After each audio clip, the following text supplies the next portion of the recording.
呢度杜大鄉容安沙期觀光，可能阿勇把路了杜嘅3路，民眾專心嘅唐年沙期提供詳細嘅解說，當地沙草團體達成嘅服務，本參觀嘅民眾取得感觸良好。地底下高性入嘅情形，沙草團體在面臨到缺少人力嘅情形。大家係咪看政府係咪拉線人提防嘅沙灘啊？所以大家要這邊要做啲實體嘅一種監督嘅辦法嚇。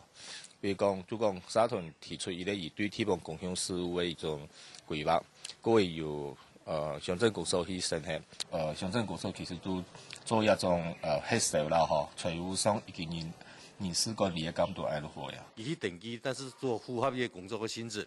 但是佢話冇多上漲嘅，呢種嘅人員呢、人才呢，係唔係講啊也可以去介紹嚟同人哋面談。我哋並唔係講啊，政府也補出1萬元啦。我哋主要目的，把你講啊，呢度嘢嘅工作嘅需要呢，需要經理呢適當嘅人員來用。經濟唔景氣，國內面臨到嚴格嘅考驗，就算各地方政府已表出工作機會，不過對沙期團體嘅照顧還係唔啦。就算政府8假8日促進勞工就業預算，不過地方沙灘還係面臨到經費唔啦嘅情形，本沙灘唔知用緊實質好。少年咧當道啦，唔過冇經費啊。政府思考講，考慮社會團體啦、弱勢團體啦或公益團體有使用因素，要做得神強，也講分配經費不一定去搶人來做一個工作，安尼造成增加社會的這個福利造成大家的效率提升。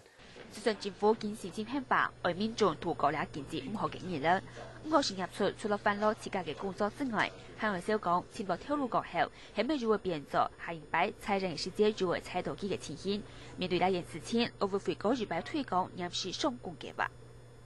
政府部門呢，其實提供了很多就業機會，那當然包含政府部門跟民間的部分。那像立即上工計劃，它是在民間企業單位工作，所以它事實上它跟這個求職者跟這個事業單位就是屬於勞雇關係，就是一個合法勞雇關係。換句話說，這個企業雇主呢不能夠隨意資遣這些人，所以說參加立即上工計劃是一個穩定的一個就業機會。從要成立中央政府推動抗疫就業措施，喺那進一步推行臨時送工方案。本來當好嘅就業政策，為了避免叫成立嘅新高唔好，地方沙灘是建議政府喺推動相關民政方案嘅時節，如果做了全面性嘅考量，嗰進一步將詳細嘅規劃，就每本政府嘅好意變做冇人慢。客家新聞分區分田雪靜綜合報道。